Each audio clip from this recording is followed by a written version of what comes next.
All right, it is 9:00. It's Tuesday night. It's time for the Get Off My Lawn podcast. And that means that it's time for some hijinks and shenanigans. I think. I'm not really sure. My name is John, and I will be your host like I usually am. Let's go back and let's do that. Sorry. Live TV at its best, isn't it, folks? You get to stick with my big picture here for now. We're hanging out here in the Sandhills media empire here. We've got Edward just chilling it back there. He's making sure that I don't screw anything up too badly. Of course, we've got Sandhills Sweetheart in the producer's seat over there, holding it down in the live chat. So if you're out there watching, make sure you're leaving us comments so that we can say hello to you out there. On the YouTube side, and then on the Facebook side. If you leave comments, it's easier to spot you so that we can say hello to you out there as well. So we've got some people in here, and we're going to go ahead and say hello to everybody. So let's do this view. Let's go ahead and pull that back off of there and just let everybody say hello. So we're going to go around the horn here. And we'll start with our last person to jump in here. We've got Nighthawk Medic in the house. What's up, sir? Not much. Thanks for having me in. I'm excited about tonight's topic. Absolutely. I am. I don't know if I'm excited about the topic, but I'm excited to have a conversation about it, I think. So, I guess. I don't know if that's the same thing, but different. But yeah, that's what's up. So very glad to have you along with us for the ride tonight. Next up, we've got Pat and Lily. Although I don't know how much time Lily's going to spend in the chat. We've mostly got Pat tonight, and Lily's going to be, I think, dancing in and out of the picture.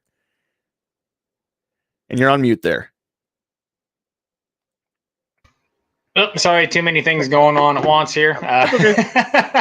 Yeah, Lily will be bouncing in and out as usual the last 2 weeks now. So yeah, glad to be on tonight. And I have a feeling it might be a little bit of a spicy contest tonight. I'll put it that way with where do we go? You know, one could hope it gets a little feisty tonight, although we are going to keep in mind, all of us, that, people are watching, people are listening, and depending on where you live, red flag laws can be very real things. So just keep in mind the things that you say and make sure that there's context involved with everything that you say, because we are not going to advocate violence towards anybody. Not whatsoever. So let's hope everybody out in the chat and in here keeps a degree of tact. Right. Right. So, and try to hold back the big green monster from coming out. It's okay to be fired up. We're just not going to threaten anybody. That's all. Exactly. All righty. Well, thanks for joining us, Pat. Always glad to have you along. Coming to us from the capital city in Lincoln, we've got Defense Dad. What's up, sir? Oh, not a lot. Thanks for having me. Yeah. I heard that we're having a garage party at your house and that people are just coming and going. So everything going okay over there? Yeah, everything's fine now. Okay. All righty. Just a word to the wise. If you're out there listening to my voice right now, if it's not your garage and you don't specifically have an invitation to go into it, stay out of it and don't go through other people's stuff. It's not yours. Keep your hands to home. Exactly. All right. Enough about that. Thanks for joining us. Always glad to have you. And then last, but certainly not least, we've got a new face here on our panel. And until Nighthawk got here, this was an all Nebraska panel. So Nighthawk, I'm glad you're here to kind of tilt the balance just a little bit outside the great state of Nebraska. But we've got Tdm Tactical with us. And rather than me goof everything up, I'm just going to let you tell everybody who you are, what you do, and then where they can get a hold of you for the things that you do. So Tdm Tactical, welcome. Thanks for the invitation to be here, guys. Absolutely. I live in Seward, and I've started doing custom holsters. So I have a webpage on Facebook, and then I also have a webpage on MeWe. I've posted several pictures of some of the holsters and stuff I've done. My inventory on blue guns is also growing, so a lot of stuff now I can do without having to have the actual firearm with me. Some of the stuff I still need to have the actual firearm here to be able to mold for. I can do several different holsters. I can do appendix setups, inside waistband, outside waistband, thigh rigs. Some of those are can be kind of pricey, especially the thigh rigs, just because of how much it entails. I've got some holsters here that I've done. Like this is a blue mold. It's for a CZ P10C.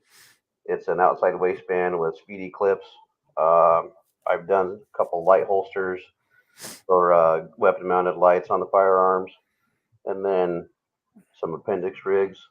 This is another CZ, well, it's for my personal gun, but it's an appendix carry with a claw attachment. So if you guys have any questions or anything, feel free to send me a message on any of those, and I appreciate the invite. Yeah, very cool. So the graphics on there, here, let's do this. We'll bring everybody back up here. The graphics on those holsters, are those things that came pre-printed on the polymer, or is that something that you put on there? They came pre-printed on the Kydex itself, and that Okay. does add some cost to it just because it costs me more to get it that way, but I can do designed on the Kydex. And you've got multiple colors, right? You don't just do the black or the designs. You can do other colors too. Yeah, I've got black, gray, olive drab, orange, pink, lime green, desert tan. So about every color they offer, I can get. Very cool. Well, thank you very much for joining us. And it's always good to have some fresh faces, fresh voices, and fresh opinions here in the panel. So, all right, let's see who we've got out there in chat land. Let's see. We've got Justin Gibbons. We've got Pat Hirsch out there and in here. We've got Iron Horseman. Of course, Sandhills Sweetheart is in the house. Like I always say, she does the typing and I do the talking. Who else is here? Fluffy 10mm Jeep guy. Shooting Money 101. I don't know if I've seen that name before, so welcome, Shooting Money 101. John Petrolino's out there. Barry Stearns is out there. Let's see. Gabe Stark. Defense Dad doing double duty. Tennessee Gun Guys in the house. 402 Outdoorsman. Vanessa Kitty. G23. And I know there's going to be more coming as we go. So make sure you're leaving us those comments, like I said, so we can say hello to you. And then we can get everybody on the list and say thanks for showing up later on tonight. Looks like it's Vanessa Kitty's birthday. I'm not sure, that must be a typo. Vanessa Kitty's 29 today.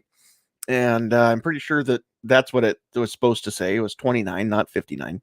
So we get it. It was a typo. 29 years old. Happy birthday, Vanessa Kitty. All righty. Couple things that I want to touch on. First and foremost, you may have noticed that the duck in the corner is gone. And I've been talking about this for quite some time. Everything finally has worked out, and we've got show sponsors, guys. And so just luck of the draw, it worked out that the first week's show sponsor is actually in the room. So I don't know if we're going to make his face turn red as we're talking about him or not, but this week's podcast is brought to you by Nighthawk Medic Shoots. Nighthawk Medic Shoots is a channel dedicated to protecting the First and Second Amendment through advocacy and shooting. They evaluate firearms for new shooters of all varieties to help ensure every person in our nation has an opportunity to find a weapon they can afford and trust. God bless America and her people. May the Constitution always remain the law of the land. And there is the info right there. If you want to catch up with Nighthawk Medic Shoots on YouTube or Facebook, those are the places to do it. So if you are in watching this on Facebook or watching this on YouTube, then you can freeze frame this if you want to and take those web addresses down. If you're catching this on audio only, real quick, it's youtube.com/user/Sarge with a capital S 4206T. And if it's facebook.com/Nighthawk Medic Shoots TN. So there we go. Alrighty, and thank you very much, Nighthawk, for your generosity and being one of the show's sponsors. So very cool to have you along with us tonight for the inaugural sponsor run. It's my pleasure. I keep telling people, support the people that are having impact and stop throwing $20 at giant organizations that aren't making any localized impact. So, John, it's my pleasure. No, we appreciate it. We appreciate everybody that wants to help support us. Other ways that you can support us real quick, if you want cool Sandhills gear like this cool beat up trucker hat, I didn't even have to pay extra to get it to come all beat up like this. It already has got this broken in feel to it. Go to blackswantactical.com and go to the Team Sandhills collection, and you can get cool stuff. Like I said, I need to sit down with Crumpy, and we're going to come up with some other cool stuff to get in there before too much longer. Hopefully by the end of the year, we can get some more cool stuff up there. But for now, hats and stickers, and just stay tuned. More stuff is coming all the time. And then if you are looking for us on podcasts, you can get us on anchor.fm/sandhills-shooter. You can catch us on Spotify, Google Podcast. I'm working on getting it up on Apple as well. Almost everywhere that podcasts are found, you can find us now. But you can go to anchor.fm/sandhills-shooter, and you can get the full list of the places that have it. So just in case you're already using one of those other podcast apps, then you'll know if you can find it on yours or if you got to get a different one. So I think that's all the housekeeping I need to do for now. And we're just going to get into some fun stuff now. It is the 1st of December. So congratulations, everybody. You have achieved level 12 of what I like to call 2020 AD, which is, I don't know if I think Jumanji would be easier at this point than negotiating this year. So that being said, none of us really know for sure what's coming. I, for one, have got more questions than I've got answers, whether it's about COVID, whether it's about the election, whether it's about what's going to happen to me as a gun owner, whether it's about what's going to happen to me just as a free citizen, as a capitalist. I've got so many questions right now that don't have answers. And every time I get an answer, that leads to more questions than I had to begin with. And so that being said, we're going to go through and talk about a couple of these different things, and I just want to get a feel what everybody else out there is thinking, where we're headed. And then, if where we're headed is a bad place, then what can we do to pump the brakes on this and see if we can maybe get everything, put back on the righteous path. So that being said, we're going to start off with just the COVID thing, the pandemic, plandemic, scamdemic, whatever you want to call it. And we'll just kind of go around the horn a little bit here. So we'll go back and start back with Nighthawk again. Where do you think this ends? At what point can we finally be past this? I believe in my heart when it's convenient. Well, that's true. I honestly believe that at one point it will be more convenient to get rid of it than to keep it. We've seen more and more even sources that in the past were saying things like this is the end of the world beginning to pony up that they may have made errors.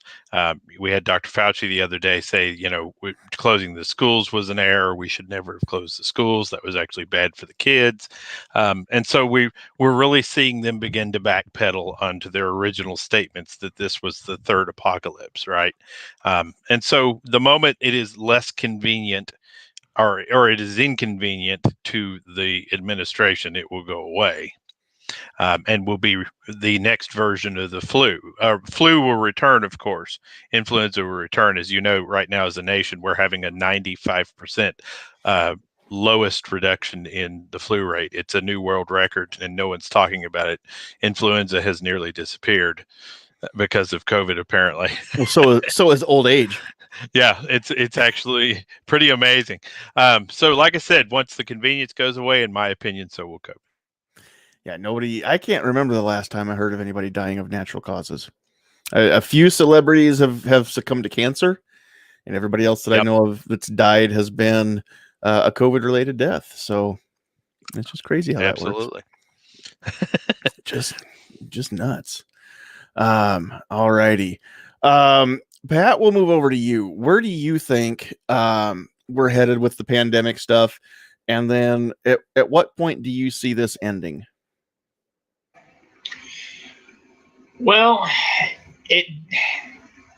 the way I figure it, and this is just purely my opinion, it depends on who is in office in January. Right. So I think if Biden gets in, it'll be all balloons and happiness and everything. And now that Trump's gone, the wildfires are gone, COVID's gone, everything else that was bad is gone. It just magically disappears. But if Trump stays in office, I think you'll see the media keep badgering about COVID and everything else that's been going on, and they'll just blame the orange man as bad.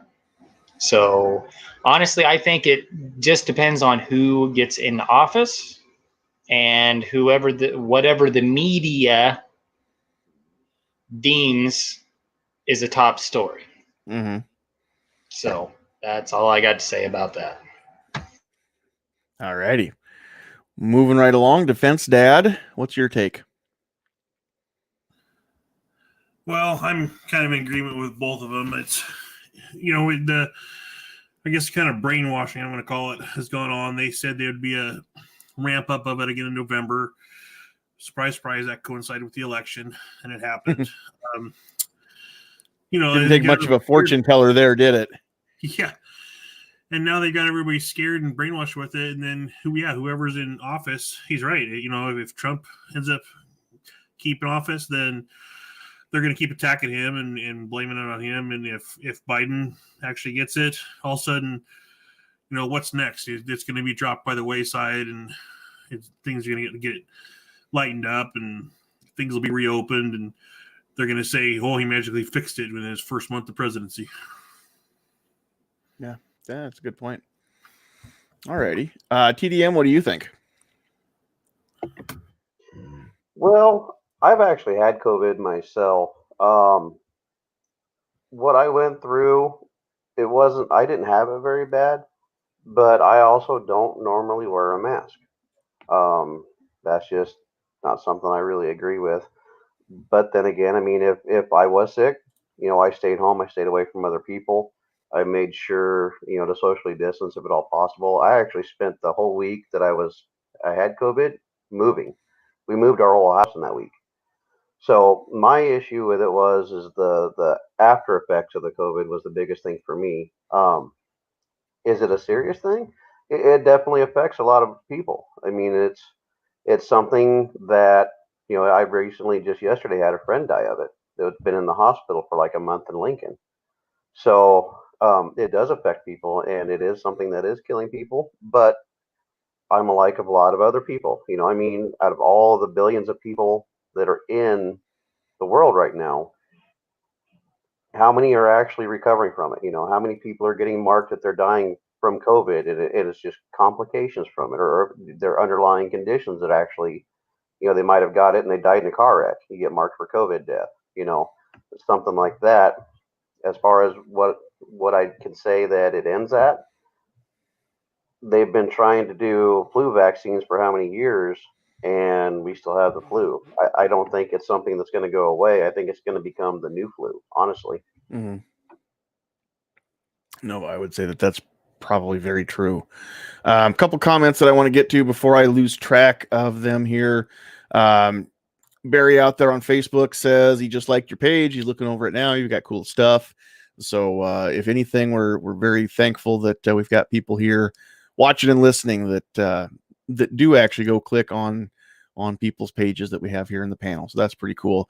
And another one from Gabe Stark. I just want to throw this up there because I keep saying this, and I don't think we're actually going to shame her into this happening. But Gabe Stark says that Sweetheart and I should switch roles, and she should do the talking and let me do the typing. Which, first of all, as far as the typing side, that could be a disaster because I'm definitely not going to keep up the way she does. But on the talking side, I keep saying that, this podcast, I think we could explode it and it would go huge if we just had, a good looking girl sitting here instead of me, or at least sitting here beside me, some eye candy.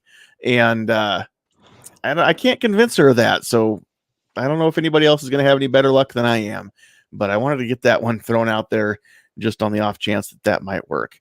I want to throw this at everybody, and instead of going around the horn, we'll just roundtable this part of it. But it's actually something that Jefferson Martial Arts had mentioned out there in the comments too. And this is kind of my thought. I think that you guys that said if Trump stays in office, that everything keeps going, I think you're dead on with that. The only way that it ends is if they decide it's just like the Russian collusion that ended when COVID started, right? Because they had something else that they could attack him with instead. JMA out there says if Biden takes office, the whole country will be in lockdown. And I think that could be a very real thing. We've already got so many people conditioned now to, just wear the mask, just stay home, save lives. It's for the greater good, everything else that, if Golden Boy Biden decides that he wants to just come out and say, hey, we're going to have a nationwide mask mandate and we're going to have a nationwide lockdown and, a nationwide curfew, any of that kind of stuff, people are going to be like, well, yeah, I mean, we have to. What option do we have? None. So what do you guys think about that as a possible scenario? And anybody that wants to, just go ahead and jump in there. I don't wear a mask for anybody. You that goes officially under you're trying to mute me, right? And so the reality of the situation is, I think they're going to have to do it to find out who the problem is, right? They're going to have to do it to find out who's not sticking to the plan, if you will. I believe fully that is what they will do because there's no reason to not do it at that point. Once you've achieved complete control, you then move to consolidate control. And that means you eliminate troublemakers. Right. Yeah, and I'll throw a little caveat onto that too, right on Nighthawk Medic's a little deal there. A little symbol that I thought of a long time ago that used to sit on my grandpa's china cabinet. Speak no evil. I'll just leave it right there. I'll let everybody else think what they want to think on that. Now, I want to throw out there that, and I've said this on my Facebook page here recently, just to clarify a little bit, I am not anti-mask. I don't have a problem in certain scenarios with putting on a mask. And I don't have a problem with the notion of certain people putting on a mask. For the most part, in public, it should be your choice. I agree. Earlier today, we went to a doctor's appointment.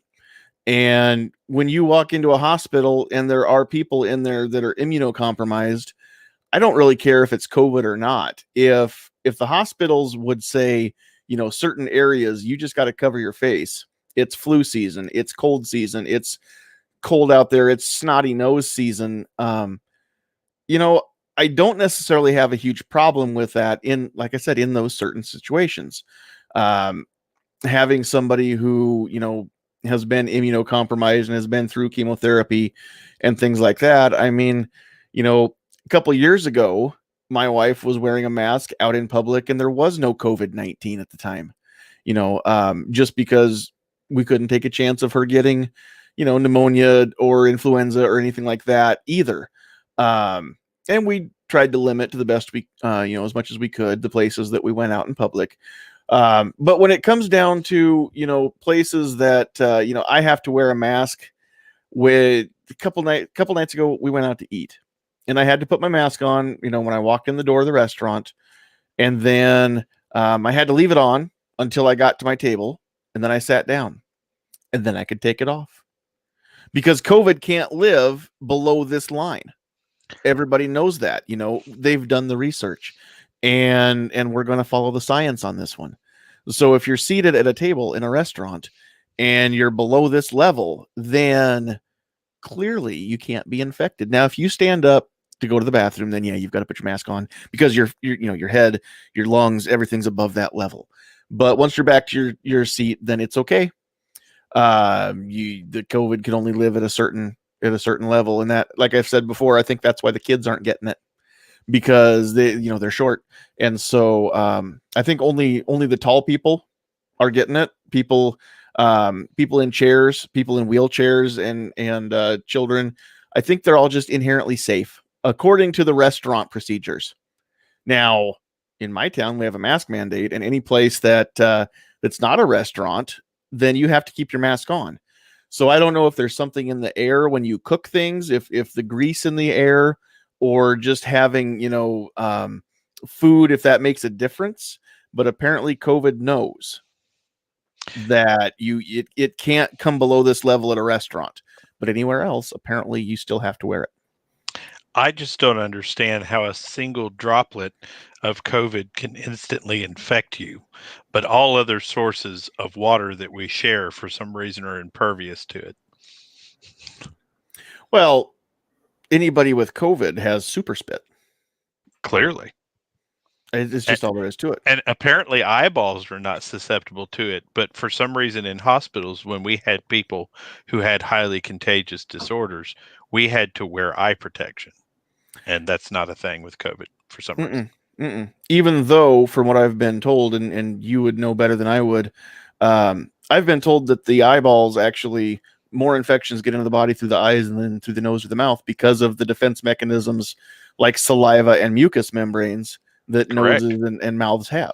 Correct. And for some reason, COVID doesn't act that way, which is, I had SARS in 2003, and I was in full protective gear back then and still somehow managed to get it.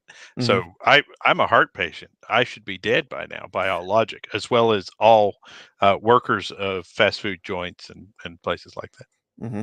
Now, it all tongue in cheek aside, I understand that the mask isn't supposed to eradicate the virus. I get it. The mask is just supposed to keep the infection from spreading as quickly. So that being said, that makes me go back to the thought of, we had 2 weeks to flatten the curve, right? We were going to just flatten the curve, 14 days to flatten the curve. Do you guys remember what day that started? Because I do. It was St. Patrick's Day. St. Patrick's Day. Well, this is the first plague I've ever seen in my life where they quarantine healthy people. And not only that, but we're losing our minds over a disease that you have to take a test to know if you even had it. Yeah. And like I said, a droplet of spittle is sufficient to inspect you, but they have to stick a Q-tip back into your sinus cavities to tell if you have it. Mm-hmm. And then they keep a sample overnight because apparently COVID will grow on a slide the same way a bacterial infection does, even though no other virus in the world acts that way. Which is so crazy. That they can get a result. But, that's the problem with this thing, the way it mutates. Well, and I'll pipe in too, so as far as the comment about, if Biden wins, the country shutting down, he made a statement a week, maybe two, that he wouldn't call for a national shutdown, which goes against everything he said in previous months. So I don't believe it, but they've got everybody reeling and preparing for it. My company has us prepared. Like next week, I have to work a work from home shift, basically become a call center.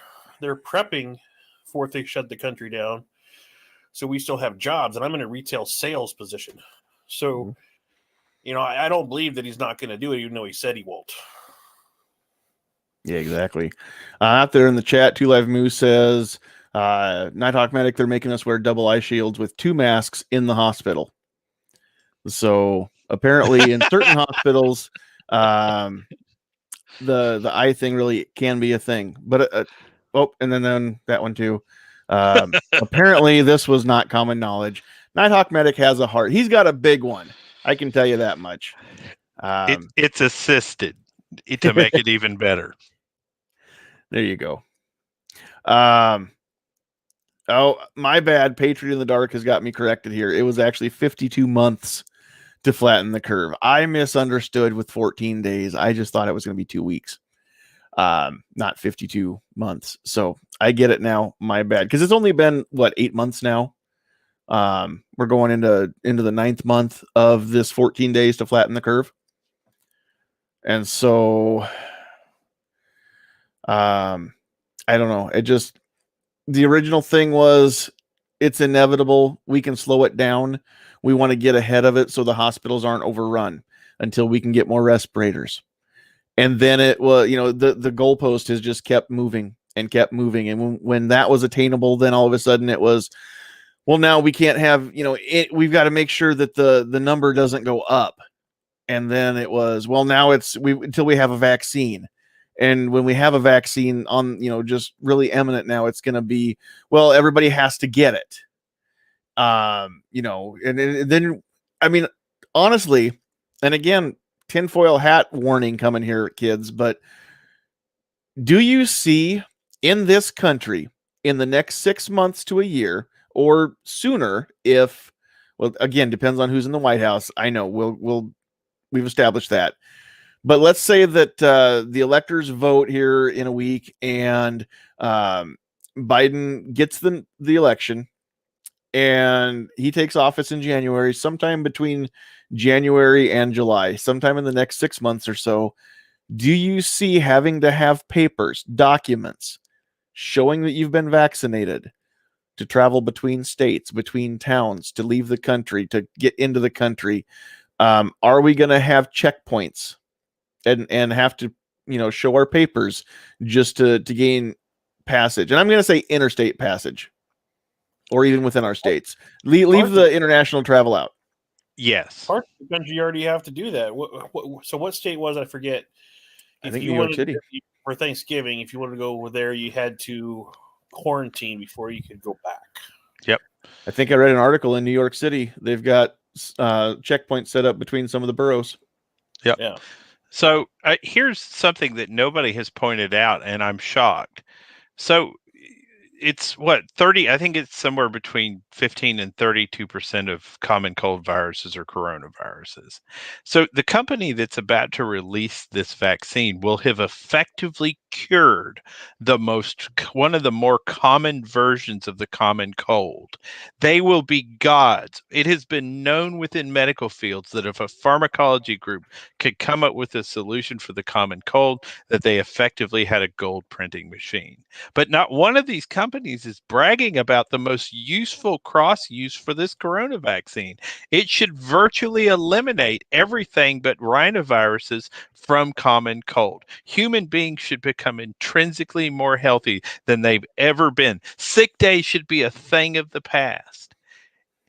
So if it is anything but the miracle cure for the common cold, then the only point of it is to set up checkpoints to determine who is compliant.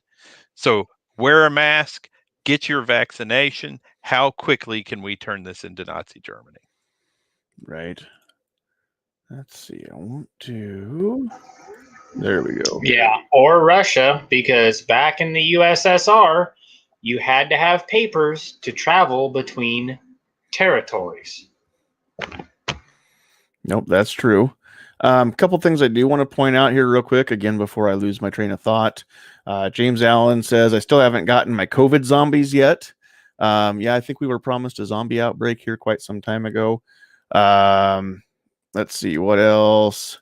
Everybody has to get the vaccine so everybody can get the zombie virus. Apparently he's been watching Resident Evil. Fluffy 10mm Jeep guy says, only zombies I see are the give me free stuff ones. Now, the reason I bring up zombies is because I don't know how many of you caught this, but our friend Kingpin put up a video, I think it was yesterday, and you can do your own research. You can find article after article after article about this. I'm going to put this up on both YouTube and Facebook here in the chat. There's a link to Kingpin's video. In Denmark, apparently, after catching COVID, they have got zombie mink now. and you can go do your own research and check out what that's all about. But he spells it out. It explains it pretty well in his video. It's just about 6 minutes long. It's not too long. So go check out the zombie mink video from Kingpin. Some of you know him from other chats. He's a friend of the channel here too. Yeah, we've got zombies. They're just not humans. not yet, but 2021 is coming. So, I mean, we don't know. The last couple of years, every year I've heard people say, well, this is the worst year ever. And then, the next year is like, hold my beer. And so y'all need to quit saying this was the worst year ever, first of all, because it's whoever says that, it's your fault. I saw that video too, by the way. It's a good video. It is a good video. And the sad thing is it's not made up. I mean, this is actually, these mink are coming back up out of the ground. So, and they were dead. So I'm not really sure what's happening. Oh, okay. Patriot says if you're dumping a body or I think you meant burying a body, make sure to wrap it in either chicken wire or barbed wire. It pops it so the gas is released and they don't float. Yep, that's it. Now I know we're talking about dead mink here, and in no way are we talking about anything humanoid. Just saying.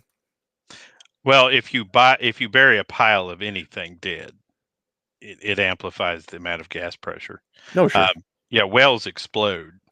It can be varied in its intensity. Interesting. Out there in Facebook land, Barry says, and if we have to have papers to move about this country, we're switching gears back to the papers now. Try to keep up with me, guys. I'm sorry. Sometimes I do this on you and I didn't warn you ahead of time. If we have to have papers to move about this country and go into events and locations, we're in serious trouble. What will you do if such a thing happens? I can't even process that. That's just the thing. It depends on to what extent. Depends on if it's just a sporting event. I'll be not going to sporting events. If it's going to be to move, from town to town or state to state, then we're going to have a serious issue on our hands. But at that point, what option am I going to have? If I need to go into South Dakota or into Iowa or into Kansas and I get a checkpoint at the state line saying, hey, you've got to have papers, I'm not getting through. So I'm going to I'm going to have two choices. I either get off the road and go find a place to just, cross, which in some places I know where to do that. In other places, I don't. But I shouldn't have to go off-roading and run through pastures and make a letdown in a fence just to get around a checkpoint on a highway. And then what happens if I get stopped once I'm, across the state line and I don't have a stamp on my interstate passport that says I showed my papers? What happens then? I mean, there's so many things could go wrong. And what scares me is the fact that I think we can all agree that's not science fiction. That's not alarmist fiction. That's not something just in the movies anymore. This is something that we could see this by the end of next year. And that is what terrifies me the most. Justin out there, who is a truck driver, says, shut the trucking industry down. That would kill us. And by us, he means the U.S. That would kill this country without trucks. We know that. So, yeah, very, very true. Let's see here. I think that is about it. Do we have anything else that we need to say on the pandemic part of it? And then we can kind of move from there. All right. Well, in that case, let's just move along. Next topic, because this kind of plays right into what everybody was saying earlier on the pandemic thing. A lot of what happens is probably going to be dependent on who gets into the White House or stays in the White House. So we'll go back around the horn. TDM, we'll start with you. Your honest opinion, what's going to happen at the end of everything on January 21st? Which candidate gets sworn in? Well, and you can elaborate once you say which one. Oh, well, I think if it stays the way it is now with Trump in office, I think the Democrats will still do everything that they absolutely can to basically try to get him out of office and get somebody else in there that they can manipulate. If it ends up Biden does get in office, I am going to say that I'm really glad that Republicans are what they Right hold now, the we hold House the Senate, or the Senate. barely. So luckily they hold that, so that'll hinder some things. If they didn't, I could see a lot of things getting passed that most of the country, maybe not population wise, but a lot of the rural areas and stuff, I could see that hindering a lot of stuff to have to do with them. So it could kind of go either way. I'm just glad that it's not a mix of one side holding all three sides. Right, for now anyway. But everything kind of hinges on what happens in Georgia. When does that runoff election happen? Does anybody know? If you know out there in the chat, correct me or let me know. Pat? It's December 6th, if I'm correct, because I have some hunters come up from Georgia, and I believe that is when the runoff is. No, check that. It's January 6th, not January, December. okay. January. If I'm remembering right from what they told me, because that whole thing was going down when they were up here for deer hunting, and yeah, it's pretty close to when the presidential transition. Right. Patriot says January 5th, so it's January 5th, 6th, somewhere in there. Everything hinges on what happens with those 2 Senate seats in Georgia. And if we if both seats go Republican, then we've got the comfortable majority again in the Senate. If even one seat goes Republican, I think we've got 51-49 Republican in the Senate.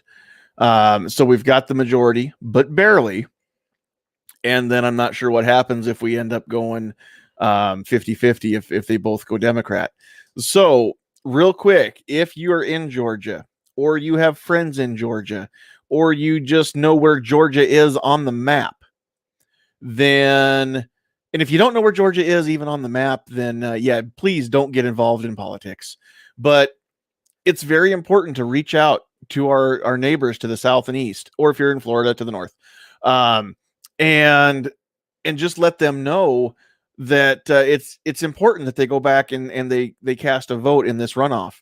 And if they want to see their country completely get unraveled, then they can sure put a couple more Democrats in the Senate. But if we want things to even have any semblance of normalcy, then we really need to keep Republican control of the Senate. Otherwise, like you said, we're going to have, both houses and the White House Democrat controlled. And if that happens, then, there could very well be legislation passed that adds more seats to the Supreme Court so that becomes political again. And we're finally getting to the point where our SCOTUS is apolitical, which is the way it needs to be. They need to be politically neutral. They need to be constitutional. Politics have no place in the Supreme Court, in any court, to be honest, but especially the Supreme Court of the land. Politics need not play into it. Because what needs to happen is every case that they hear, they need to do one thing. They need to determine if what is happening is constitutional and then rule accordingly. The measuring stick by which every Supreme Court case needs to be measured is the Constitution. And guys, it's not a big document. You can flip through this thing and read it. And if you've got, even a middle school or junior high reading level, it's going to take you a few hours to get through it. This was written in such a way that you and I can understand it. We don't need a law degree to understand what this says. So it's not hard for you and I to look at a law and then look at this list of laws and say, hey, does this match up? Or does it violate what the Constitution says? And so by the time people get to the Supreme Court, they need to have a long history of doing that and nothing else. I don't care if they have a D or an R or an I or, a lambda or a gamma, whatever the letter they have behind their name. I don't care. It needs to be constitutional. And people like Justice Barrett, I mean, she's got a history of determining what's constitutional, leaving her personal views out of it. She won't bring her personal views into the courtroom. And that is, I think, admirable as a judge, especially as a Supreme Court justice. That's the way it needs to be. And if the Senate goes Democrat, then it's not going to be that way. We're going to get more justices. Of course, the Democratic president picks them, so they're not going to be conservative or even constitutionalists. They're going to be left-leaning liberal justices. And then again, you're going to look at so many things going completely haywire with the way that this country was designed to run. So, our three-legged stool is going to seriously be leaning to the left, and there aren't going to be any legs on the right to support it that direction. So I just can't see everything not toppling. Eventually, you can only teeter like that for so long. So anyway, that's my opinion there. Let's move along though and let everybody else get a chance to talk. So Defense Dad, what do you think? January 21st, which one of them gets sworn in? Just based on your opinion, and what do you think is really going to happen? Honestly, as much as I want to say Trump, I think the writing's on the wall. I think everything's going Biden, and I think it's all influenced by the media, and I don't agree with it, but that's kind of what I think is going to happen. No, I understand, wanting one thing, but expecting something different. But go ahead and elaborate on that. What do you mean as far as the media? I mean, what makes you think it's probably not going to be Trump? I don't know. Just a gut feeling, they've pushed and pushed and pushed and pushed that it's Biden and everything else. And anytime someone says they still hold out, they believe Trump won and it's been a, voter fraud and everything, they just make people to look like they're crazy and backwoods idiots. And I think they're putting pressure in using their influence. And then unfortunately, I think in this country that it almost makes it law with most people, right? I just don't think they can. I don't think they're going to get it cleared where Trump's president. And I think and I hate saying that because I truly believe that there was enough fraud in there. I think he won. But the reality of it is just because it's right and just because it's true doesn't mean it happens in this world anymore. No, yep, that's very, very true. All right, Pat, what do you think January 21st, who gets inaugurated? Well, honestly, I don't know. I would like to say Trump. It's kind of leaning towards Biden right now. But with all the fraud and everything that I've seen and everything that they can actually submit into evidence and everything, because I've been on freaking political overload here ever since the election. I don't know. Honestly, I don't think we're going to know at least for another couple weeks depending on what all evidence, all these affidavits and everything that are coming in. It's just hard to weigh right now. I mean, hope in one hand and you know what in the other, see what comes out. Right. But right now, I think it's kind of even right now. We're at a tipping point right now. I honestly think it could go either way. It just depends on how far it goes up the court and what everybody is willing to listen to is another thing. Very true. Before I lose my train of thought here again, and we go to Nighthawk. Out there in the chat, the ghost with the most is in the house. He says Tim Knight has gone to Georgia for the next 2 weeks, going door to door to talk about the Senate runoff. That's incredible. For those of you that don't know who Tim Knight is, you should look him up. He's a former NRA board member. I don't know if he's currently on the board. I don't remember, but I know that he was in the past. He is a huge 2A advocate. He's gotten very, very vocal in the last few years. I'm Facebook friends with him. I haven't had a chance yet to get him here on the podcast, but that is, eventually the plan. But he's doing some really, really good stuff, including going to Georgia and just trying to raise awareness for, what's going to happen if this person gets elected versus the opponent there in the runoff. So that's very cool. Yeah, great dude, former NRA board member, great friend of Ghost and the 2A community. He did resign from the NRA, Ghost said. But I've heard a few interviews. If you go check out the last couple GRPCs, and then I think both of the last two 2A rallies for your rights, the one that happened last year in Washington, D.C., and then the one that happened virtually this year. I think he spoke at both of them. I know he spoke at the first one, and I think he was in on this second one too. I remember seeing him. It was either GRPC or it was the rally, or both. I kind of lose track of who I saw in which spot there on those virtual events there. All right. So last but not least here on this topic, Nighthawk, what do you think? Who gets inaugurated in January? So I'm probably going to be the least popular person in the panel right now, because I've been extensively watching both the testimony as well as the actual legal cases that are being made. And I think there's a lot of people out there right now trying to sell books. There has yet to be a solid legal foundation made towards the fraud. They handed the Dominion servers to the FBI, who hasn't done anything with any evidence that would have been pro-Trump at any point in this process. And so I believe that Biden takes the presidency, and then we lose the runoff because Dominion servers is used to count the votes for that. Yeah. Now, I want to get your take on this, being a veteran. And now I can't think of his name. General, who's the general? Just came out and said that the stories about seizing the Dominion server in Germany are true. And not only are they true, but Americans lost their lives in that raid. Of course, everybody keeps saying that's not right. That's not true. That never happened.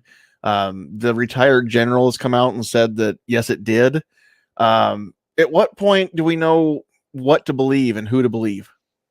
So I think you have to look at it from the perspective of what do you retain when you leave? Did he stay in touch with the intelligence community? And are people willing to potentially have themselves thrown in jail for him? So they're giving him information that's not open source to the rest of the world? Okay, maybe, right? Maybe he has some level of knowledge. Does he have a level of knowledge about an older process or an older piece of equipment that may somehow connect to what exists right now? Yeah, well, maybe.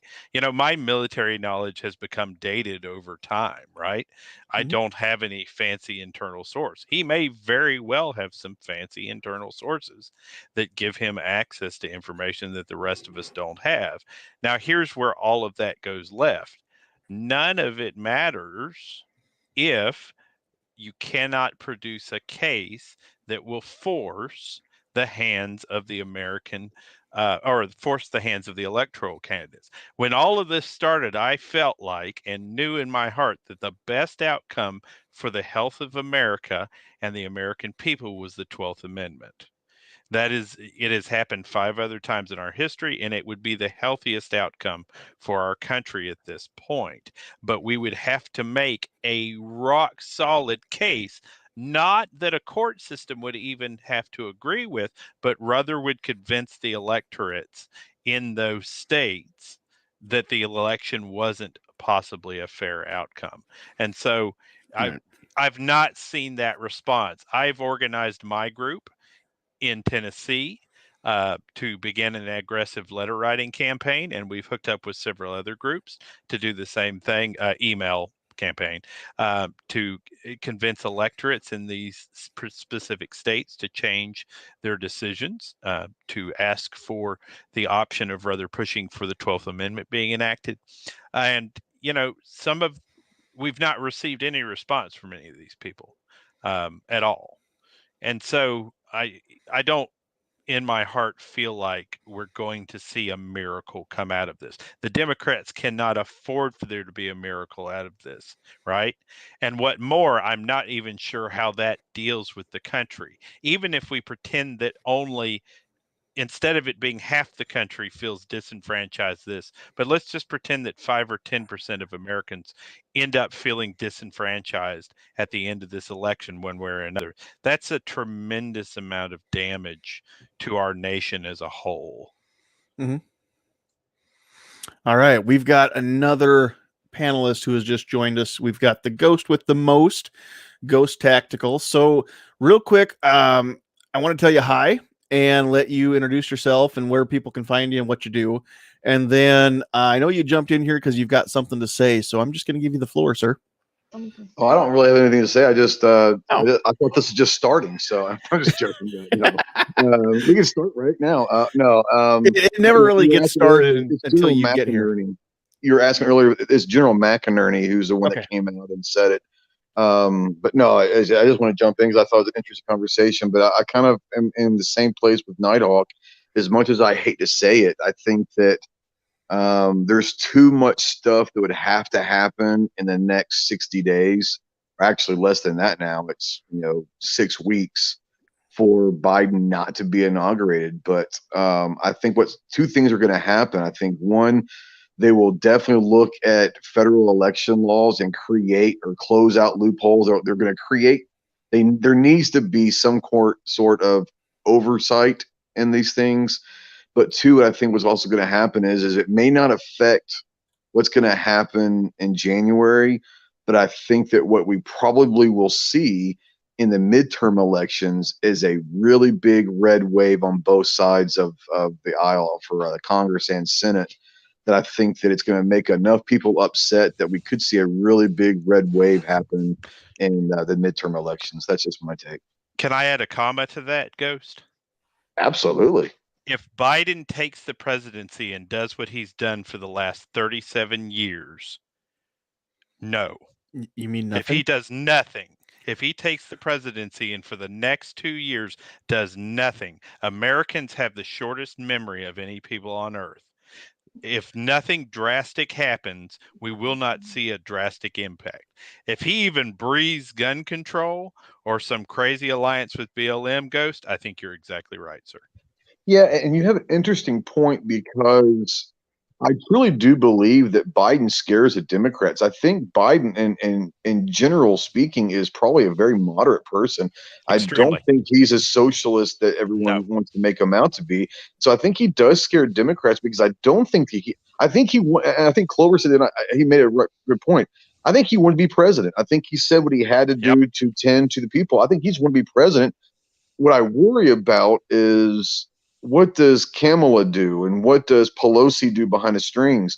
You saw, I don't know if you guys have seen, Hillary put a big push for the UN ambassador. You haven't seen Hillary in a while. What's happening behind the scenes is what it scares me. It's not Biden himself. It's everyone else behind him that could be making a power play. That's what worries me, is not Biden himself. It's Harris, Pelosi, and Clinton. Exactly. Well, if the Democrats have learned anything from the last 4 years of the Trump presidency, it's that the president can be very, very effective if you get the right puppet in there, or dancing monkey, whatever you want to call him. The president can be very effective at getting everybody's attention and taking the focus so that you're not focused on what's all happening behind the scenes. Because he's out there, doing his little dog and pony routine. Come on, man. The thing that and while he's doing that, and we're all making fun of him. Yeah, just what Ghost said. I mean, this is happening. This is happening. The news isn't making any, isn't bringing it to light because they got told not to. And we're all looking at, Creepy Joe sniffing people's hair. And that's what we're focused on. And we don't actually see things until all of a sudden, the chessboard is set. The pieces are in place. It's too late. And then we're going, well, how did we get checkmated again? This always happens to us.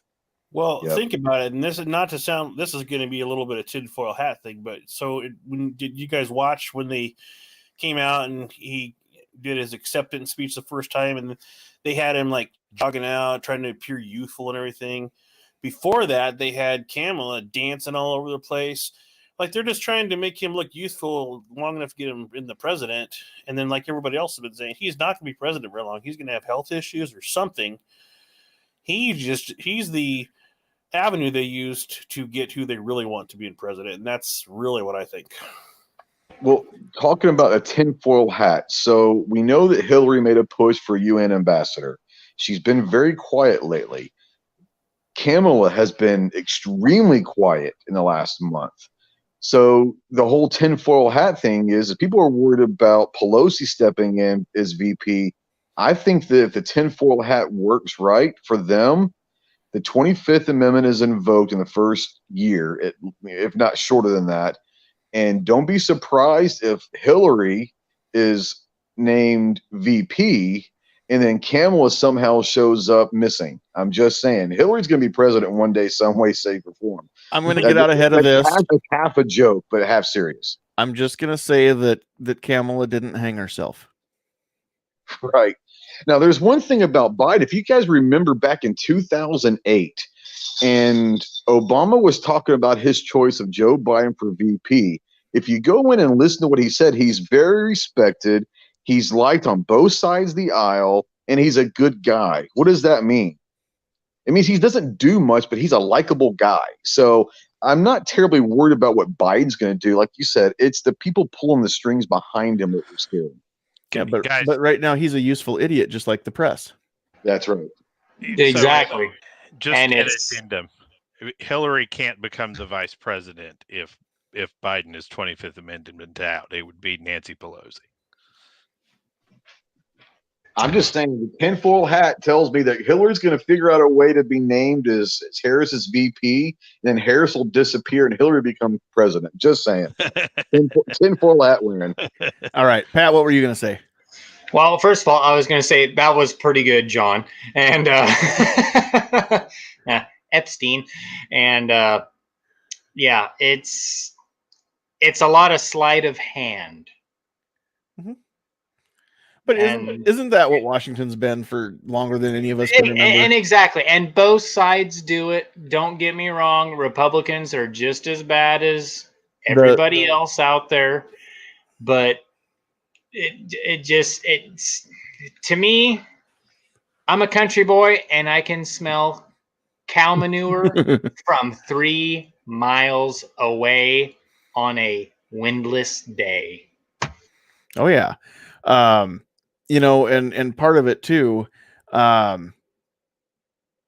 just completely forgot what I was going to say now. I'm sorry. Yeah, it'll come to me later. Don't worry. We'll be past that, but yeah, eventually I'll think of it again. So, all right. So, one thing that we didn't get to ask you yet, we went around the horn earlier, Ghost. And I don't think you were in here when we were doing that. So I want to get your take on this one too. Everybody else has chimed in as far as this pandemic goes. Where are we going from here? And at what point is this behind us? Or do you think it's ever going to be behind us at this point? As far as COVID or the pandemic, the COVID pandemic. Yeah, the COVID. I think what happens is, don't be surprised if Biden does a nationwide shutdown. I really think that that's a possibility. I really do think that's a possibility in the first quarter of the year next year, that there's some sort of a shutdown, because I think cases are going to continue to rise. But it's flu season; they're going to naturally be more cases of different things going on right now. As far as what happens in the future, I don't think we're ever going to be the same. And it's not necessarily a bad thing. I think a lot of business corporate structures and models are going to be completely different than they were a year ago, because they realize that they can still function with people working from home. Restaurants that never did carry out or delivery are now benefiting from that. I think that the model of business is going to change forever because of this. So I think that could be a positive thing. But as soon as this goes away, there's going to be another, bird flu or something coming. There's always going to be something. But I think what's going to happen is this was a really bad year, obviously. But what we can take from it is now maybe there's a way and a model and a template, if you will, on how to handle it. Take the things we did well with this, take the things we did badly, and change them. But I think it will help us for the next one, and it won't be as bad because I never. It's kind of like 9/11. We never thought that would happen on our soil, right? We never thought that something like COVID-19 would actually get to America and take over like it has. So maybe it helps us in the future. I mean, maybe I'm the optimist in the room that doesn't look like the negative stuff. But I think that if we do it the right way, it protects us for the next time. Well, just kind of a counterpoint to that, we were told that 9/11 was going to happen the entire time I was in the military. They were always telling us but about. the American people never thought it would actually happen. That's what I'm saying. Right, but we were always being told about these groups that were sent over here, and were set up to launch an attack at any time, and we would need to be ready to deal with that attack. We usually what happened was capitalism won, right? So you sent your little terrorist cell over here. They got a wife and 2.5 kids and a house. And when you tried to ring the phone, the number was disconnected. They had to send somebody over here, send them through flight school while they still had that particular piece of hate in their heart, right? And on the counter side of that, yeah, I think we're going to just goes to agree with you. I think we're going to see some positive things. Like I've seen leaders whose bodies were failing, but were still excellent leaders, be able to continue in their way of work because of the remote, right? Being able to work from home. And I've seen people have more paid time off saved up because there were less sick days related to kids. We talk about the difference in what a woman earns versus a man earning related to being a mother and related to those additional responsibilities that came with that.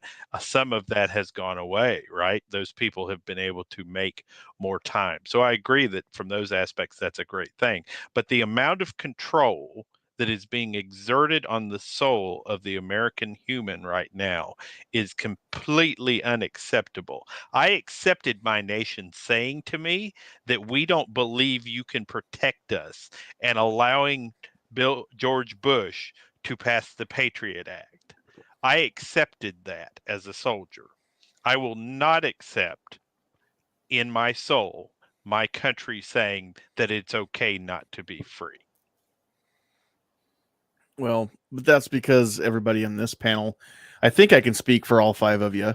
For sure, my own personal opinion is that it is not the government's job to keep me safe. It is the government's job to keep me free. But a lot of people don't necessarily agree with that. They think that safety is a human right, along with healthcare is a human right, that the government should just provide all this stuff. And none of them have the foresight to understand that nothing's free. So, I mean, we could go into a whole nother night worth of discussion just on some of those topics right there, and we won't tonight. One thing I do want to get everybody's take on, and we don't have to go around the horn, just everybody kind of jump in.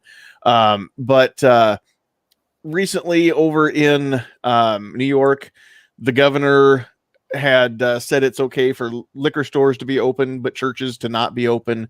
And SCOTUS basically just slapped him around like a redheaded stepchild. And for any of you who have red hair and a step parent, then, I'm sorry, but that's how Andrew Cuomo kind of got treated by SCOTUS. I mean, in the rulings, I mean, was it Gorsuch that wrote the main ruling? I mean, he was basically coming out and calling Cuomo everything but an idiot for even trying to implement such unconstitutional executive orders, in his state. So when we've got things like that happening, does anybody else have just an inkling of hope that, everything's not lost, that the country isn't too far gone, that with a constitutional Supreme Court, and I know this goes back to everything hinges on the Senate staying red, but if we've got constitutionalists in SCOTUS, then, I mean, we've got a chance at putting the ship back right, don't we? What do you guys think about that? Well, I don't know if it was a stomping. I mean, Gorse, what's his name? Roberts voted with the Liberals. Well, We just Roberts always barely votes with pulled the that Liberals. off. Roberts is like a leaf on the wind. I mean, he goes Yeah. whatever direction the political wind is blowing. For those of you that are Lonesome Dove fans, he's Jake Spoon. But anyway, But yeah, from the standpoint of our Supreme Court, I think we can't in any way, shape, or form trust that that's going to be the thing that gets us there. You know what I mean? Because the moment the Supreme Court becomes the thing that we're hanging our hopes on, we can be guaranteed that they're going to pack it. Well, and don't forget, they have came out and said, without coming out and saying that if they win, they're going to add judges. So we don't necessarily have that, advantage of having the constitutionalists on there, because if they do what they want to do, even though they haven't come flat out and said they're going to do it, they're going to add judges on their side and stack it their way. So, I mean, I want to have hope, but I don't think we can count on that. but again, everything hinges on what happens in Georgia at this point, then, doesn't it? Exactly. If we can keep the Senate red, then yeah, they're not going to get anything through on that as far as that goes. But you can't hang your hat on just one thing. Not. There has to be. You sound like a farmer there. On you can't. Well, just you can't base your livelihood on just one crop when you're farming. Exactly. You got to have, call it whatever you want. You got to have layers. You got to have redundancy. You got to have backups to it. You got to have more than just one thing to hang that hat on, because if you put all your eggs in one basket, guess what? One little stumble and they all crack and break. Yep, well, exactly. And you have to see the cycle here, right? So if we honestly all can say that we believe that Dominion Systems was used to cheat the election, they would be fools not to repeat it if they get away with it, right? If they could get away with it with everybody looking at it, why would you not ensure your victory in Georgia and then stack the Supreme Court on the backside? Yeah, but there's going to be a lot of scrutiny. It's one election in January, and the whole country is going to be looking at this. So it's going to be harder to pull the wool over everybody's eyes. It's going to be harder to cheat that one if that was going to be the intent. I honestly think that they're going to have to do it the old-fashioned way and just campaign. And it may be with misinformation, but they're going to have to sling some mud or something to sway the Georgia voters, because we're all going to be watching to see what happens. So, I mean, everything hinges on that. Everything for the next 4 years at least depends on what happens on January 5th or 6th, whichever day it is in Georgia. And so, yeah, definitely. Yeah, well, I can tell you, as somebody who gets Georgia commercials on his TV every night, what they're doing is they're saying that the Republican candidates all profited off of COVID-19 and believe that you should die. That's basically what they are. That's what every commercial that comes on TV says. These people made money off of COVID-19 and they believe that your children should die. That's every commercial.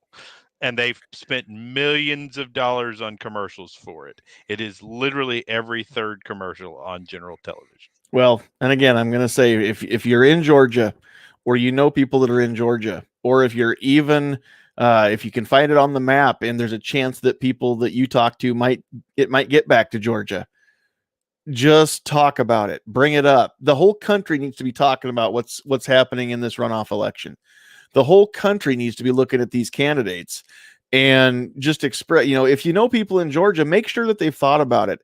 It's too important for people to not care.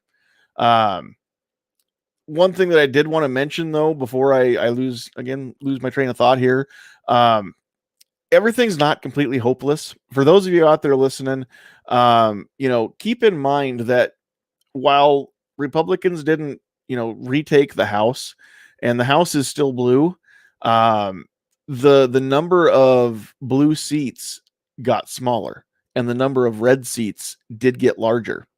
So the Republican side of the aisle in the House is growing.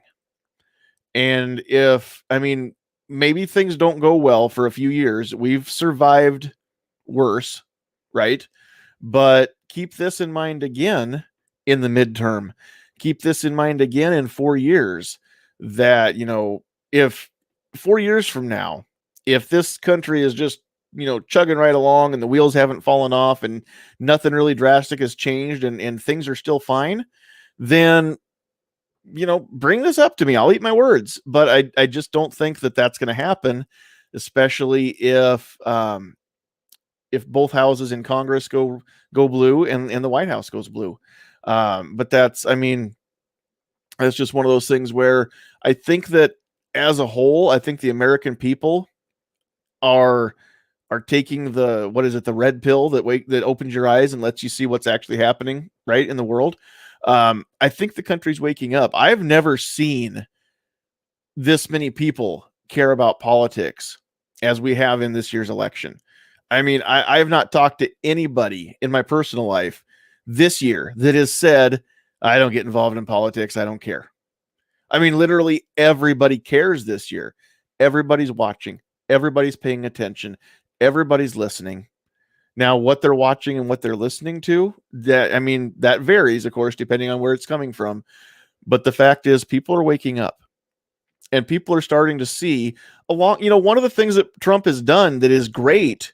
And granted, yeah, he's done a lot of things I don't like, but one of the things that he's done that's great is he has broken down that fourth wall. He has peeled back the curtain, and he is actually letting us see how some of the sausage is made inside the sausage factory, right? If anything, he has exposed a lot, and on both sides of the aisles, so that it's not just the Democrats, some of it's Republican stuff too, but he has shown us that, the things that we've all known and the things that we've all suspected, he's kind of put it right out there that, we can't really ignore it anymore. And you don't have to wonder anymore. The Republicans didn't get behind him. They never expected him to win. And then when he did, they didn't like him because he wasn't one of them, and they can't control him. And so that's why we don't have a great replacement for Obamacare. The Republicans had nothing. We had 4 years to do some great stuff for the Second Amendment. Nothing got done because they didn't want to back him, and they didn't expect him to, we had 2 years, but nothing got done in those first 2 years. And then this last 2 years have been, just a debacle. They never expected to be in a position where they could actually get anything done. So they got caught with their pants down, and then that made them look bad. And then that made them like Trump even less. Never mind what the Democrats are doing. There aren't that many Republicans that have stood with Trump. There really aren't. Just think back. How many people have actually, from the red side of the aisle, how many of those people have actually praised him for anything that he's done? There hasn't been much from any direction. It's been the American people. It's been the normal people, not the Republican congressmen or women or the senators. It's been just normal people, maybe celebrities, maybe, some pro 2A people or whatever, that have the ear of a lot of folks, but it's been mostly regular people that are singing any praises of anything that he's done. So if anything, he's shown us that, hey, this is how this machine works.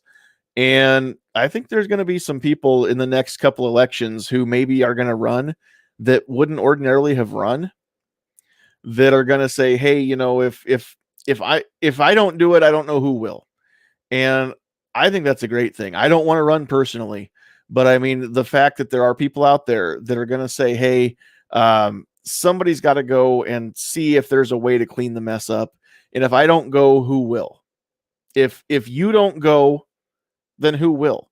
Maybe not Washington, maybe your state capital, Maybe not your state capital, maybe your city council, maybe county commissioner, maybe there's some stuff going on that you could make a difference. And maybe you're in a position where you could, run in that election and maybe get elected. So I know 99% of everybody listening to me, that doesn't apply, but there might be that one person out there that's kind of been considering it. So, if you're not going to fix it, who will? We've got to find those people that are worth voting for. We've got to convince them that they'll get the votes. We've got to help. I mean, it doesn't take much to just tell people, hey, I know this person and they're a great candidate. You should vote for them. That doesn't take a whole lot. So there's stuff that we can do. All right, let's see here. I don't know if I've missed a whole lot. I haven't really been paying much attention to the comments here while I've been running my mouth. I think we're going to start wrapping things up, and we'll just let everybody kind of have a little bit of a wrap up here. So before we do that, does anybody have anything that you want to throw out there as far as the pandemic or the election or the stuff that we have been talking about so far tonight? If you honestly believe we're going to shut down again, prepare yourself for it, please. Get yourself 3 months of high quality food set aside. I'm not saying that we're magically going to run out of food, but what I am saying is the higher, more expensive stuff, the stuff that's a little more healthy for you, may be a problem. We threw away, 70 million tons of potatoes the last time around. So if shipping problems show up, if farmers are having problems moving their product, I believe in my heart the farmers will try to get those things in your hands, but it sure doesn't hurt to have some around just in case, especially if you're in a place that had a trouble last time. Yep, absolutely. Pat, were you going to chime in there with something?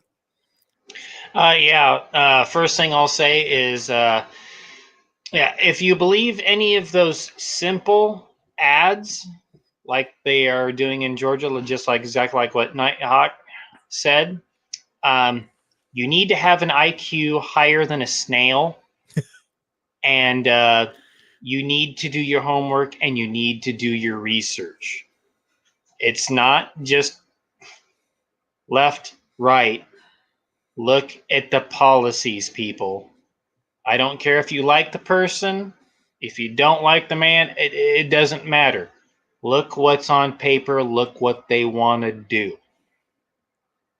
So, and as far as the farmers and everything go, what Nighthawk said, even though I'm a farmer, I still grow my own potatoes and I still do a garden and stuff and everything. He's right. I mean, if things go really sideways, I mean, people need to have food. And that's just the way it is. I mean, you need food, water, and shelter to survive. Yep. So, but that's kind of getting back to another slant, but I'll just leave it at that tonight. And thank you. Yeah, you betcha.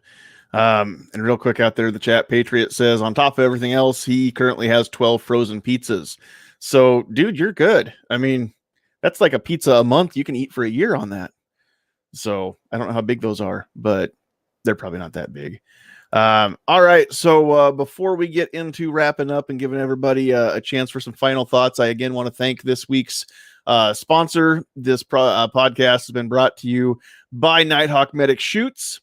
Nighthawk Medic Shoots is a channel dedicated to protecting the First and Second Amendment through advocacy and shooting. They evaluate firearms for new shooters of all varieties to help ensure every person in our nation has an opportunity to find a weapon they can afford and trust. God bless America and her people. May the Constitution always remain the law of the land. And then, you know what? I probably should have been smart enough to do this again.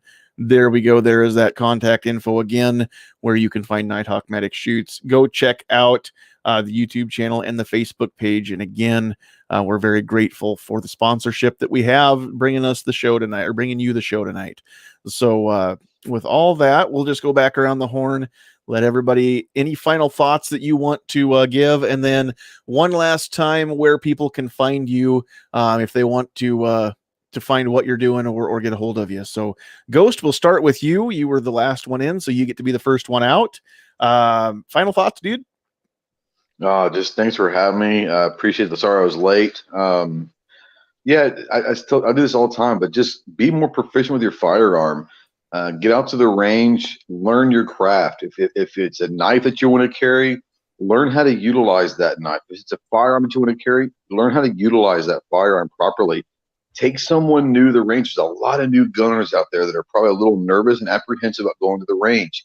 Take them out there, show them a safe, fun way to be more proficient with their firearm. Make them an ally. You never know what's going to take. They could turn into an ally of ours in the 2A community. And while you're at it, turn on your camera. I know it sounds crazy, it sounds stupid, but the more 2A pro gun cameras that we have making content out there on the social media side, they have to start paying attention to us. So be part of the solution. So thanks for having me, man.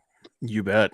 And out there in the chat, we have just put a link out to tonight's episode of the Armed Citizen podcast that Ghost hosts. He's the ghost and the host with the most on that show. Great discussion tonight on everyday carry, and not just firearms, but all kinds of cool stuff. So go click that link when we're done here and go check that out. All right, moving right along. Nighthawk, any final thoughts that you want to throw out there? And then where can people find you, even though I just told them? You've totally spammed the snot out of that, and that was money well spent. Let me tell you what. Really, I know that I've kind of brought up the I've kind of brought up the devil's advocate side of the conversation tonight, but I want you to know that in my heart, I believe that this nation will prevail. But we have to pay attention, and we have to think. We can't just float around on twinkle toes and believe that magically people are going to start doing things. We know that we have a short memory, and we also have a tendency to become complacent. So we have to keep people on their toes and active. And, for a little plug for the channel, I've actually got something pretty funny coming up. I'm going to do a short video on tactical setups and what the line between tactical and tactical is, because I had a long conversation with somebody about that today. And I think some of you will enjoy it. Some of you will feel personally attacked, and I don't care. It's totally going to be fun. Thanks for having me already. So just out of curiosity, I mean, this may be a teaser, but is part of the difference whether or not I ordered it from wish.com? No, believe it or not. Okay. Or if I bought it in the mall, then the mall, that's automatic tactical. Yeah. Automatic. Okay, cool. Only if you're a mall ninja, though. If you're a mall ninja, you're good. That's right. All right. Well, thanks for being here again, Nighthawk. Pat, I saw a lot of you, not a lot of Lily, but that's okay. Thanks for joining us tonight. Any final thoughts that you want to have? I just wanted to say thanks for having me on. And since Ghost brought up the new shooters and everything, and I know John's out there, so I'll do a shameless plug to his deal. Go out there for new shooters, Decoding Firearms. It's a great book. I've actually sent this book out to 2 different people that got their concealed carry last month and really read the book and everything, and they really liked it. It showed them a lot of pointers and stuff and what I could do, teaching them to get it too. And just thanks for having me on, and go check out everybody's channel this week. And just glad to be on tonight. And it was definitely a really good conversation, and hopefully some people out there watching maybe opened up their eyes a little bit. And it was just a good time. Thanks for having me on, John. And I've got one of those too. Very cool book. I tell you what, if you're just getting into gun ownership, or you're not a gun owner and you just want to know a little bit more about it, it's a great book. It's also an amazing book if you don't know the difference, but you want to, between pistol and revolver, between bolt action and lever action, any of those things. If you want to know the nomenclature, if you want to know the correct name for different parts of a firearm or different parts of a cartridge, or if you want to know the difference between cartridge and bullet or clip and magazine, any of that stuff, and you found out that maybe that's kind of a subject where people will shame you for not knowing, because there are jerks out there that will shame you for not knowing that stuff. But if you really want to know that stuff, it's a great book. You can read all that, learn it all. There's pictures. If you get the digital version, I've been told the pictures are even in color. But it's an amazing asset if you're new to guns, and if you're somebody like me that's been around guns for years. There's still stuff in there that you probably didn't know, or that maybe you forgot. And it really does have something in there for everybody. So go check that book out. It's awesome. All right, Defense Dad, any final thoughts you want to give us? Nope, just thanks for having me. I think we covered a lot of good stuff and glad to have kind of a diverse panel here tonight. But you can find me on YouTube pretty much. I put out 2 videos today. One of them's gun related. One of them is kind of a test to see if my B channel might be starting pretty soon. So if you want to see what was for dinner tonight and a good way to use up some Thanksgiving leftovers, check that out and let me know what you think. Awesome. I have to go check that out. Yeah, I was already in here talking to TDM before that dropped, so I haven't had a chance to watch it yet. So I have to go check that out. Thanks for being here, Defense Dad. And then last but not least, again, our semi-guest panelist. I did invite him to join us tonight, but if you want to pop in regularly, we can sure get you a link every week, TDM, and then you can decide whether or not you want to pop in from time to time. But thanks for being here. Anything that you want to wrap up? And then again, where can people find you if they want to check out the cool holsters? I appreciate the invite and enjoyed the conversations and stuff. I learned a lot. There's some stuff that I don't really follow so much because I don't watch a lot of news. But probably something I would say is definitely don't be scared to do your own research. Don't listen to what your friends have to say without looking for yourself. Knowledge is key. The more you know, the better off you are, and that goes with everything, from anything from politics to handling firearms, just everything in general. So I can be found on Facebook, and I'm on MeWe now since it's a little more firearm friendly, you could say. Tdm Tactical is the name. If you have any holster questions or anything, feel free to send me a message. I'm more than happy to discuss anything you might be interested in or looking at. I'm not scared to take on custom holsters either. I've done a few pocket holsters, some other stuff like that. So I'm open to challenges, you could say. So, and then I've got a lot of different clip options and stuff. So if you have any questions or anything, don't be scared to send me a message. So thanks for having me on. And then if people want to send you just a direct email, if they're not on Facebook or MeWe, what's a good place to email you? An email would be tdm.tactical@gmail. And so that's what my email is, nice and simple. So it kind of goes with the name. And then I also have that posted on the social media sites as well. Awesome. All right, we'll get that thrown up there. So there it is, tdm.tactical@gmail.com out there in the chat too. So if you're looking to get some info and you're not on Facebook, you're not on MeWe, then you're not out in the dark. You can just get a hold of TDM Tactical right there and get all the info you need. There's some cool stuff going on there. And you said your collection of blue guns is growing. But if there's a gun that somebody's looking for a holster for and you don't have a blue gun, then are they just out of luck, or do you have a solution for that? If I don't happen to have a blue gun, depending on the situation, there's a chance that I could either order a blue gun to make it fit, or that way I can do a holster for them. Or there is also a possibility I can mold a holster around the actual firearm itself without damaging it. So, and that includes steel frame and polymers. Very cool. Awesome. All righty. Well, thank you very much for accepting that invite and coming on and joining us. And I look forward to being able to support a Nebraska business with some holster business here in the future. So it is now on my Christmas list to get a TDM Tactical holster or 3. So we'll see what happens there. I need to get something for my Taurus tracker. I don't have anything but my cheap $9 Walmart holster for that right now, and it'd be cool to be able to carry that in something with a little bit better retention. So maybe one day we'll have to collaborate on that one. Can I ask one little question right before we go?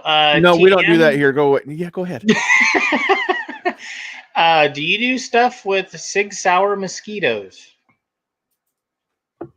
I can. That's not something I have a blue gun for. But that's something I would definitely be able to do if I had the firearm, or if there was enough interest. I would definitely look at purchasing a blue gun for that mold, or to do molds for it. So, all right, thank you, sir. I'll probably be contacting you in the future, then. And for the record, the Sig Mosquito would also fit an ATI Firefly. I think it is too. I think that's the same gun. It's just no longer imported under the Sig name. All right, so we've got the list. And for those of you who have never been here with us before, we go through the list and thank everybody that was out there in the live chat. If you are watching on YouTube and you're not commenting, then we don't get to see that you're there. And if you're watching right now on Facebook and not commenting, I didn't put everything in place to see you just out there. So if you didn't comment, then we don't get to read your name off either. So make sure you're dropping those comments. But we want to thank everybody who made the live chat lively out there. We've got Justin Gibbons, Pat Hirsch, Iron Horseman, Fluffy 10mm Jeep Guy, Shooting Money 101, the 402 Outdoorsman, Defense Dad, Gabe Stark, the Tennessee Gun Guy, Vanessa Kitty, G23, the Poor Conservative, Jefferson Martial Arts, Keith Umstead, James Allen, 10X Shooters, Mike, Dead Horse, 2 Live Moo, Patriot in the Dark, Ghost Tactical, Agorizer, 7 Wonders, Sergeant Joe Smith, MKJO, and Ozzy Osbourne. And then on the Facebook side, we had Barry and Chris and Shane out there dropping comments. So thank you. And then we found out, as I was following along in the comments, that some of you in the panel and some of you in the chat know each other that I know, and I didn't know you knew each other. So my world just got smaller. Very, very cool. On behalf of everybody here on our panel, Ghost Tactical, Nighthawk Medic, Pat, and Lily, Defense Dad, TDM Tactical, on behalf of Sandhills Sweetheart and myself, thank you all very much for tuning in and catching us live. If you're catching this on the replay, then I'm very appreciative you clicked on that link. You can watch this anytime on Facebook, anytime on YouTube. By the time we go live next week, this episode will be up on Anchor, which puts it on Spotify and Google Podcasts and all those other places that we're currently up on those as well. They're all caught up. Every episode that we've done of the Get Off My Lawn podcast is now in audio form up there on anchor.fm. So go check that out as well. Thank you all very much for making this channel, for making this Facebook page, for making this podcast what it is. Without you, there's no need to do it. It'd just be a bunch of us sitting around having a conversation. We could do that on Zoom. There'd be no reason to have to broadcast it. So without you, we're just a bunch of blowhards just making no difference in the world. If you liked what you heard or what you saw, and if you think that you know somebody else that should hear it, please share the link. It's not that hard to click share and just forward it off, especially on Facebook. It's really easy to send that off now that we're back on Facebook again. So get this out in front of everybody that you can, please, and help us grow a little bit. If you want to support the channel, not the show, we've got that covered, but if you want to support the channel financially, you can. There are ways to do that. Just reach out to me, send me a message on Facebook, or send me an email, sandhillsshooter@gmail.com, and we'll talk about that. But the biggest support that you could possibly do is just to watch and to share. So please do that. Doesn't cost you a nickel to hit that share button. Hit the thumb up or the thumb down. I don't care. And either way, it lets YouTube know that you were here and that you interacted. But we like those thumbs up a lot better. You can leave comments down below even after the fact. So just because you're not watching it live doesn't mean you can't sound off. You can agree, you can disagree, anything like that you want to do, please do so, because we want to know what you think and what you have to say as well. That being said, I think we're going to call it a night. So thank you all of you very much for joining us. God bless you. But you know what you got to do now? It's that time. Get off my lawn.